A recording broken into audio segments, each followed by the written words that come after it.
का शादी है क्या? ऐसा तो नहीं है कि जय शाह का जो है ब्याह हो रहा है और सबको जो है निमंत्रण बंटवा रहे हो अमित शाह। ऐसा क्या है, गंगा जल पानी को गंगा जल मान करके और आप पवित्रता का मंत्र पढ़ के वही गंगा हो जाती है और आप शुद्ध हो जाते हैं। तो कहती मेरी दादी तो कहती थी मन मंदिर में ईश्वर का निवास। कांग्रेस पार्टी किसी भी धर्म के खिलाफ नहीं है, किसी भी धार्मिक आयोजन के खिलाफ नहीं है, किसी भी धार्मिक भक्ति भाव भावना के खिलाफ नहीं है।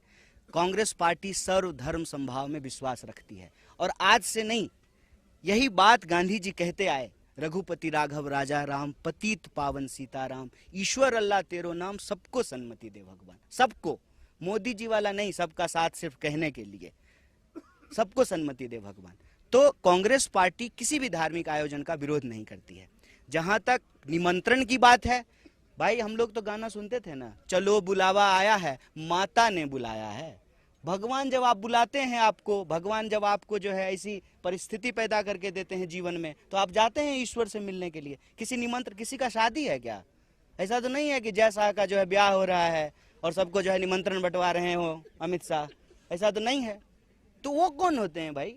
वो तो भगवान के पास हम भक्त हैं। और एक बात और बताइए, मैं तो वहां से आता हूं, मेरी दादी कहती थी मन चंगा तो कठौती में गंगा। एक बूंद जो है गंगा जल, पानी को गंगा जल मान करके और आप पवित्रता का मंत्र पढ़ के वही गंगा हो जाती थी और आप शुद्ध हो जाते थे। तो कहती मेरी दादी तो कहती थी मन मंदिर में ईश्वर का निवास होता है। ईश्वर आपके व्यक्तिगत आस्था का चीज है, प्रदर्शन का विषय नहीं है। लेकिन वो कर रहे हैं, उसके पीछे सबको मालूम है, सब जानते हैं, आप सब जानते हैं, पूरा देश जानता है। किसी साधारण व्यक्ति से पूछ लीजिए, वो आपको बता देगा कि आनन फानन में ये इसलिए हो रहा है कि चुनाव है। ठीक बात है। तो वो एक 22 तारीख के राजनीतिक कार्यक्रम में पार्टी ने आग्रह पूर्वक मना किया है कि राजनीतिक कार्यक्रम में नहीं जा रहे हैं। मंदिर जाएंगे, क्यों नहीं जाएंगे, जा रहे हैं। इस यात्रा के दौरान ही आप देखिएगा कि हम हजारों सैकड़ों मंदिरों में जाएंगे, गुरुद्वारों में जाएंगे, मस्जिदों में जाएंगे, चर्चों में जाएंगे, क्यों नहीं जाएंगे। कांग्रेस पार्टी जो है कोई एथीस्ट पार्टी नहीं है कि जो है मंदिर का विरोध करेगी या किसी भी धार्मिक अनुष्ठान का विरोध करेगी। कांग्रेस पार्टी जो है सब धर्म की पार्टी है और सब धर्म के नेता थे। कांग्रेस पार्टी के पहले कैबिनेट आप देख लीजिए नेहरू जी का, उसमें श्यामा प्रसाद मुखर्जी भी थे, अंबेडकर जी भी थे और मौलाना अबुल कलाम आजाद भी थे, जॉन मथाई भी थे। कांग्रेस पार्टी ने किसी भी धर्म को अलग नहीं किया। इसीलिए मैं आपको बता देता हूं, सिर्फ कांग्रेस पार्टी भारत जोड़ो न्याय यात्रा कर सकती है, क्योंकि कांग्रेस पार्टी सबकी पार्टी है, कोई दूसरी पार्टी नहीं कर सकती है। हम इम्फाल से यात्रा शुरू किए हैं और यहाँ जो है सेनापति तक आ गए हैं, हम आ गए हैं और कोई कंकड़ भी हमारे ऊपर नहीं फेंका है, क्योंकि ये कांग्रेस पार्टी है। दूसरी पार्टी जो है एक पहचान के आधार पे, एक क्षेत्र के आधार पे सिमटी रहती है। कांग्रेस पार्टी की विचारधारा सार्वभौमिक है, सबको साथ लेकर चलने वाली है, सर्वधर्म समभाव वाली है। तो सिर्फ 22 तारीख के निमंत्रण पे सारा बहस केंद्रित मत कीजिए, वो एक राजनीतिक कार्यक्रम है।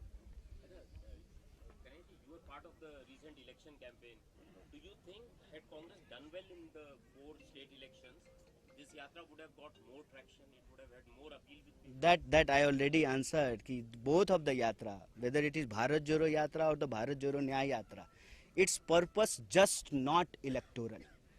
There is a like demands of the people, there is a pain of people, there is problem amongst the people. We want to resolve those things and we have clear cut understanding about yatra. Yes, doing by the political party, but not just for the electoral gain and or the electoral impact.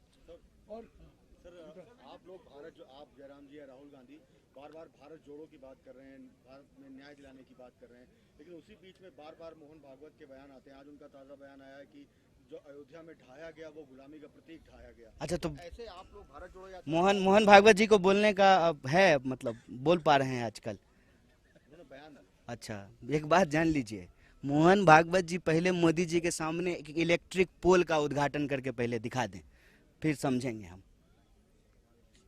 जिस आदमी का मतलब अपनी party में जो लोग संघर्ष कर रहे हो, एक कह रहे हैं बिजली का खंभा का उद्घाटन करके हमको दिखा दें मोहन भागवत। अब बुजुर्ग आदमी हैं, आरएसएस के जो है तथाकथित प्रमुख हैं, सब कुछ अब मोदी जी के हाथ में है। हो सकता है मोदी जी आजकल कहे होंगे कि यही बोलिए, तो बेचारे बोल रहे हैं, उनसे हमको बड़ी सिंपैथी है। क्यों उनके बारे में बात कर रहे हैं हम लोग।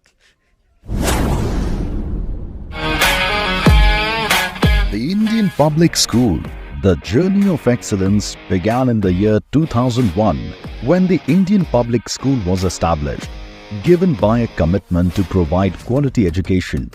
Our school has one of the best labs for various subjects in which a student can learn in a Equipped with his five senses, man explores the universe and calls the adventure science. Chemistry is the key to understanding how things work around us. Books are the only true magic, as they teleport you to another world. And this is where magic To acquire knowledge, one must study, but to acquire wisdom, one must observe. IPS works hard to deliver quality education while fostering moral and cultural values. Indian Public School has one of the most dedicated teams for sports training. Our coaches work tirelessly to make the experience knowledgeable yet fun. Every day, a diversified menu is offered to students for breakfast, lunch and snacks. Every day, the dining hall serves staff and students delectable, wholesome meals that range from traditional and festive fare.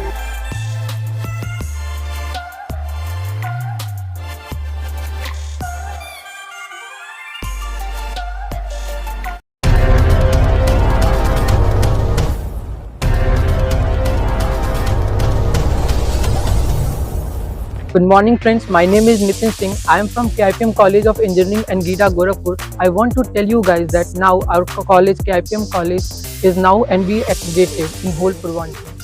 आप सभी को मेरा सादर नमस्कार। मैं सौम्या राय KIPM college की छात्रा जो कि CSC ब्रांच में हूँ। आप सभी को मुझे बताते हुए बहुत ही गर्व महसूस हो रहा है कि हमारा कॉलेज KIPM टेक्निकल कैंपस जो कि अब NBA एक्रीडेटेड हो चुका है, तो आप यहाँ आएँ, यहाँ की शिक्षा का लाभ लें और अपने करियर में एक नई ऊंचाइयों को प्राप्त। KIPM college of engineering and technology Gida Gorakhpur NBA द्वारा स्वीकृत पूर्वांचल का एकमात्र संस्थान है जहां पर बच्चों को गुणवत्तापूर्ण शिक्षा, national and international top multinational कंपनियों में प्लेसमेंट और हाईली क्वालिफाइड फैकल्टी द्वारा पठन पाठन का कार्य कराया जाता है।